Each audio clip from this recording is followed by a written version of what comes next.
নমস্কার বন্ধুরা, বাঙালি হেসেলে সকলকে স্বাগত।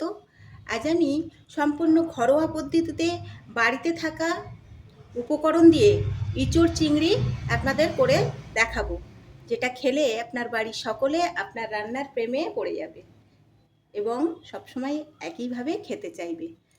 চলুন শুরু করি। আজকে এই রেসিপিটি করতে আমার কী লাগলো। রেসিপিটি করার জন্য নিয়েছি আগে থেকে নুন হলুদ দিয়ে সেদ্ধ করে রাখা ইঁচড়, ভাজা চিংড়ি মাছ, কয়েক টুকরো আলু, পেঁয়াজ কুচি, কয়েকটা কাঁচা লঙ্কা, বড়ি এবং টমেটো বাটা, রসুন বাটা, পেঁয়াজ বাটা, একটু আদা বাটা। প্রথমে গরম তেলে বড়িগুলোকে লাল লাল করে ভেজে নেব। বড়িগুলো ভাজা হয়ে গেছে, এবারে তুলে নেব। গরম তেলের মধ্যে আলুর টুকরোগুলো দিয়ে দেবো এবং এগুলোকে একটু ভালো করে কষাই করে নেব। দিয়ে দেব এর মধ্যে দিয়ে দেবো অল্প একটু লবণ, একটু হলুদ গুঁড়ো। আলুগুলো এরকম ভাজা হয়ে গেলে এবারে তুলে নেব। একটি মশলা তৈরি করব। তার মধ্যে দিয়ে দিচ্ছি, কড়াইয়ের মধ্যে দিয়ে দিচ্ছি শুকনো লঙ্কা, কয়েক টুকরো গরম মশলা, রসুন বাটা, আদা বাটা, পেঁয়াজ বাটা, টমেটো বাটা, নুন, হলুদ। এবার মশলাটাকে ভালো করে কষিয়ে নেব। এর মধ্যে দিয়ে দেব টুকরো করা পেঁয়াজ, দুটো তেজপাতা আর দেব কাঁচা লঙ্কা।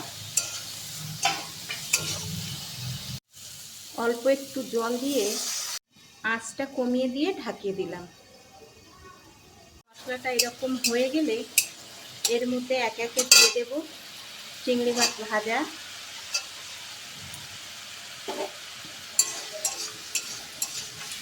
টুকরো করা আলু, বড়ি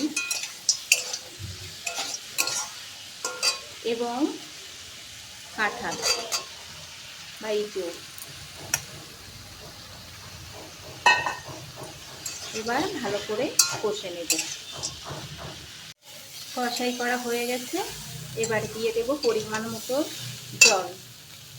তারপরে হালকা আছে কিছুক্ষণ ঢাকিয়ে রাখবো।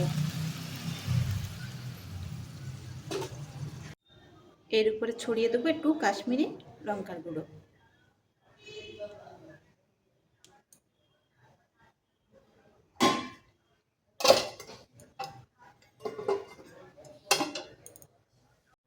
ফিরে আসছি কিছুক্ষণ পর। এই যে এবারে দেখে নেব একটু সব কিছু ঠিকঠাক সেদ্ধ হয়েছে কিনা। যদিও আগে থেকে সেদ্ধ করা ছিল, তবুও একবার ভালো করে দেখে নেব।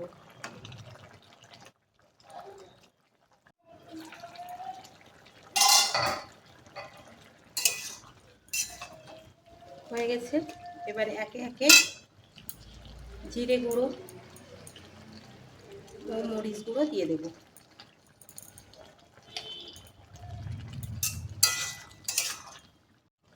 এবার গরম মশলা দিয়ে কিছুক্ষণের জন্য ঢাকিয়ে রাখবো।